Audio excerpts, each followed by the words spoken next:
everyone, welcome back to the another session in Principles of Programming Languages. We were in second unit. We completed first three data types in the data types concept, and today we'll be going to talk about the next data type, which is user-defined ordinal types. So basically user-defined ordinal types, we'll see about two kind of data types over here. The one is enumerated data type, the other one is subrange types. We'll talk about enum and we'll talk about subrange. So basically, don't treat these data types as a new data type. These are not new data types. We'll take the existing data type and we'll define our own data type. Correct? So this is what user defined. We'll define our own data type to the existing data types. For that we'll use the keyword which is enum and subrange. Now, so let's talk about what is enumerated constants. So before to see about what is enumerated constants, let's see about user-defined ordinal data type definition. So basically an ordinal type in which the range of possible values can be assigned or associated with a set of positive integers. So an ordinal type will give some possible values to the variables. That is what the definition of ordinal type. So examples: primitive ordinal types in Java, integer, character, boolean. There are two user-defined ordinal types that have been supported by programming languages, as I told in the first slide, which are enumeration and the subrange. These are what two user-defined ordinal types, what are basically there respective to major programming languages. Now, let's talk about what do you mean by enumeration types? An enumeration type is one in which all of the possible values which are named constants are provided. So this is what enumerated type is. We'll assign some number constant or else numerical constants. Enumeration types provide a way of defining and grouping collections of named constants which are called enumeration constant. So you can see the example of C#. In C based languages, so when I say about C based, please include C, C++ and C#. So basically enumerated constants are being supported in C and Pascal. So you can see a wide use in these two languages. Enumeration constants, a wide use you can see in C and Pascal. And when you come to all these kind of languages, C, C++, C# and Pascal, we'll use enumerated constants. As the definition suggests us, enumeration constant is what?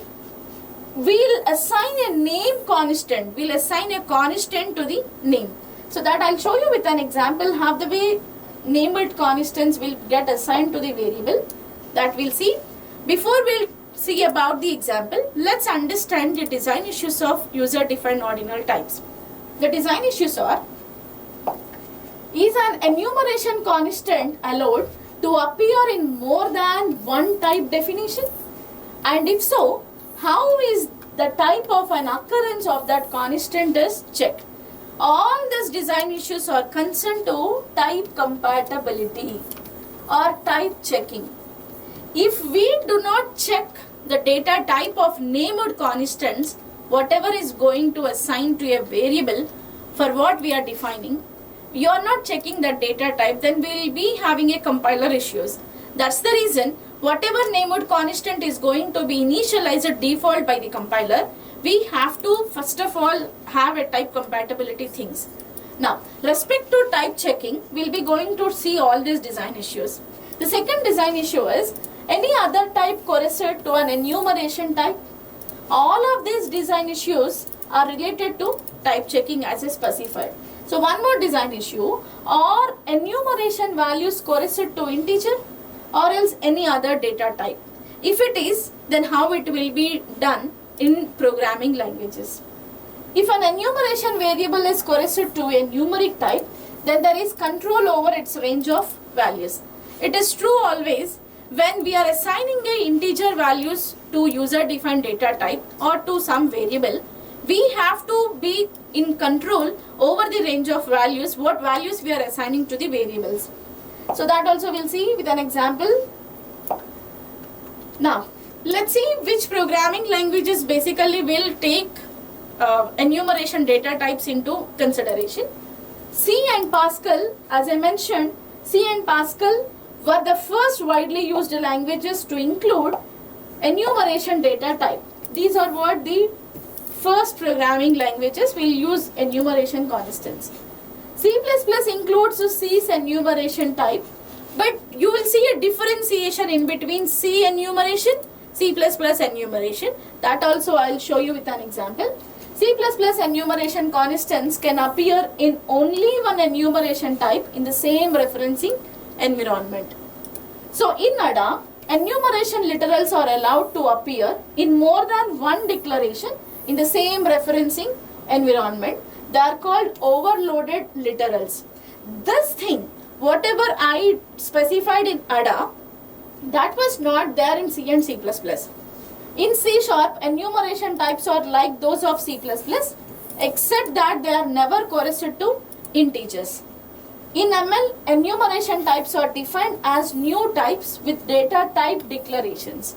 Now, we'll see the same thing with an example. Now, why you find the difference in between C enumeration, C++ enumeration, and the difference also there with C, C++, C#. Though all these three languages are belongs to C based, you find some differences. That the difference I'll show you with an example. Let's say enum colors. Enum is enumerated constant keyword. To specify it is my user defined data type. So I'm taking the keyword which is enum. So colors is what might define data type. Enum is a keyword. Colors is what? My data type, user data type. Now, these are what? Set of possible variables, or else you can say it is values. I did not specify any value to this, but compiler will assign its own values. Starts with 0. Red will be assigned with an integer constant which is 0. Blue will be having an integer constant which is 1. And 2, 3, 4. These are what are initiated by the compiler. And we have one more provision that I can also give my own values to the set of things what I have specified over here. Let's break the values. Now I wanted to give yellow 5. That I'll use equal to. In other languages we'll use arrow. So that also we'll see. So we'll use equal to that. Yellow is equal to 5 in the sense. Now the next value of black will get initiated by the compiler. Adding +1 to the existing one, you will get a value of black. Now, so my color is what? Variable to this data type. Colors is my data type. How it is a data type? It is user defined data type with enum keyword. Now, colors is my new data type. My color is the variable to this data type. So now it is going to have blue and your color is one of the variable and it is having some red. So when I say my color ++, now what we are expecting? My color ++ in the sense, my color is what? Blue. Perfect? Because I have assigned blue to my color. So when you say my color ++, after this blue you have some green, right? So now my color is going to have green once after you perform this increment operation. But when you write my color is equal to 4, then it is illegal in C++. How can I make this as a legal statement? I'll put a casting. So I'll add a casting of colors to the type. Then it will be legal. So C++ allows integer constants and also this kind of character assignment, whereas C doesn't allows the same. Now coming to the other one, ML and F# will not use enum. We'll use data type as a keyword. Data type is a keyword to make a data type of user. Weekdays is my data type, user data type. I am making this as my data type using the keyword of data type. Now, weekdays, Monday, Tuesday, Wednesday, Thursday, Friday. The same thing here also. The values of these will get initiated by the compiler automatically. If you wanted to give your values, you can also give the values to all these things, whatever you specified. If you do not give, compiler will initiate the values. And now let's see about the subrange type. So I told you in the beginning of the slide that user-defined ordinal types basically of two kinds, enumerated type, subrange type. In enumerated type, we did not given any range of values. Whatever are fixed, let's say months are 12, we'll use enum. Days are 7, we'll use enum. Directions are 4, we'll use enum. So subrange is not such kind. Subrange can be applied to all kind of data types or all kind of variables, whatever variables I wanted to maintain as my user defined variables. Such kind, I'll give this kind of range. Subrange is being used by ADA programming language. Now let's see. A subrange type is contiguous subsequence of an ordinally type. Example, 12 to 14. What is that? The range of numbers what I wanted to be assigned into the data types. Now, 12 to 14 is a subrange of integer type. Subrange types were introduced by Pascal and are included in ADA. So with this point, we can ensure that Pascal will support enumerated data types as well subrange types. And ADA subranges are included in the category of types called subtypes. It uses the keyword which is subtype in order to assign the values to the user defined variables. Subtypes are not new types. It is very important. So I told you in the beginning of this slide that these are not new data types. We are making our own data types with the existing one. In the same way, data type what I have given in ML is not a new data type. Enum, it's not a new data type. Even here it is subtype, it's not a new data type. So these are what the existing data types. They are possibly versions of existing data types. We are just making as our user defined. Now let's see an example in ADA.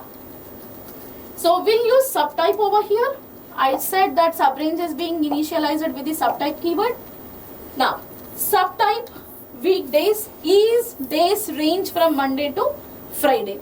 So is a keyword in ADA will be frequently used as assignment operator. We'll not use any assignment operator. We'll use is keyword in ADA.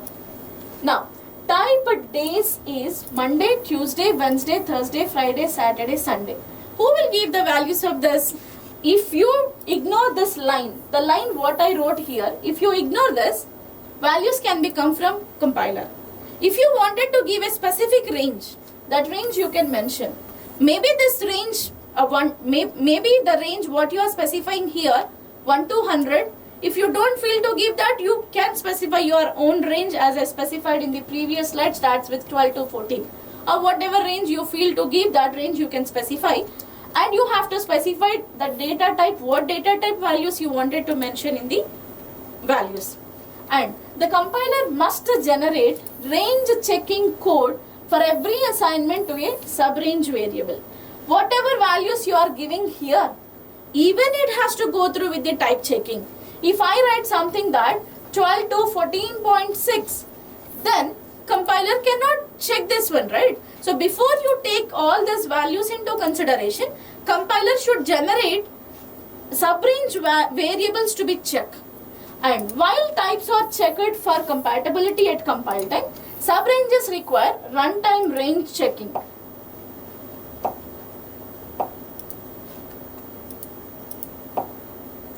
And so this is about enumerated data types, user defined ordinal types. Thank you all.